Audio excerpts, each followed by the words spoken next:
എൻ്റെ ഒരു ഫ്രണ്ടിൻ്റെ നിർബന്ധപ്രകാരം ഇന്ന് ഞങ്ങൾ ഗുരുവായൂർ അമ്പലത്തിൽ പോയി തൊഴാമെന്ന് വിചാരിച്ചു. എന്നാൽ പിന്നെ പോയി കളയാമെന്ന് ഞാനും.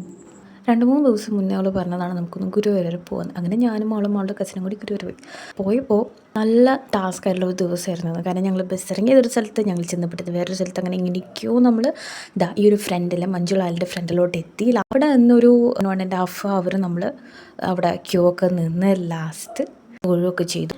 അങ്ങനെ 1 മണിക്കൂർ കഴിഞ്ഞ്, 2 മണിക്കൂർ കഴിഞ്ഞ് ഞങ്ങൾക്ക് നല്ലപോലെ വിശപ്പ് തുടങ്ങി. എന്തെങ്കിലുമൊക്കെ വാങ്ങിച്ച് കഴിക്കണ്ടേ. അപ്പോൾ ഇന്ന് ഫുഡ് പുറത്തായതുകൊണ്ട് നമ്മൾ കുറേ അവിടുത്തെ, പിന്നെ സൺഡേ ആയതുകൊണ്ട് തന്നെ ഒരുപാട് റെസ്റ്റോറൻറ്റ് നമുക്ക് കിട്ടിയില്ല. ഞങ്ങൾക്ക് ഇഷ്ടപ്പെട്ട റെസ്റ്റോറൻറ്റ് അവിടെ കണ്ട് കിട്ടിയില്ല. നല്ല റെസ്റ്റോറൻറ്റൊക്കെ ഉണ്ടെങ്കിലും ഞങ്ങൾക്ക് ഇഷ്ടപ്പെടണ്ടേ. അപ്പോൾ ഒന്നും അവിടെ ഞങ്ങൾക്ക് കിട്ടിയില്ല. ലാസ്റ്റ് ഞങ്ങൾ തീരുമാനിച്ചു നമുക്ക് തൃപ്രാറ് പോയിട്ട് കഴിക്കാം. അങ്ങനെ തൃപ്രാറ് പോയപ്പോൾ അവിടെയും കുറേ ആൾ ഒടുക്കം ഗൂഗിൾ ഈച്ചിയുടെ സഹായത്തോടെ നമ്മൾ ഒരു റെസ്റ്റോറൻറ്റ് കണ്ടുപിടിച്ചു. അപ്പോൾ നമ്മൾ ബിരിയാണി ഓർഡർ ചെയ്തു. ഞാൻ വെജാണ്, അതുകൊണ്ട് തന്നെ എനിക്ക് റൈസ് മാത്രമായിട്ട് ഞാൻ കഴിച്ചത് കേട്ടോ. ഒടുക്കം എല്ലാവരും ബിരിയാണിയൊക്കെ കഴിച്ച് 3 സ്ഥലത്തോട്ട് പോയി. ഞാൻ തിരിച്ച് വീട്ടിലോട്ടെത്തി. രാത്രി ആയപ്പോൾ എനിക്ക് എവിടെ പോയാലും എത്ര വലിയ ഫുഡ് കഴിച്ചാലും വീട്ടിൽ വന്നു കഴിഞ്ഞാൽ വീട്ടിലെ ഫുഡ് കഴിക്കുന്നുള്ളത് മസ്റ്റാണ്. അപ്പോൾ ഞാൻ നോക്കി എൻ്റെ ഫേവറേറ്റ് ആയിട്ടുള്ള പയറുകറിയും മോരുകറിയൊക്കെ ഉണ്ടായിരുന്നു. അപ്പോൾ ഇഷ്ടമുള്ള ഒരു പടവും ഇഷ്ടമുള്ള ഫുഡും ആസ്വദിച്ച് കാണുമ്പോഴും കഴിക്കുമ്പോഴും കിട്ടുന്ന ഫീൽ ഉണ്ടല്ലോ, പറഞ്ഞറിയിക്കാൻ പറ്റത്തില്ല അല്ലേ.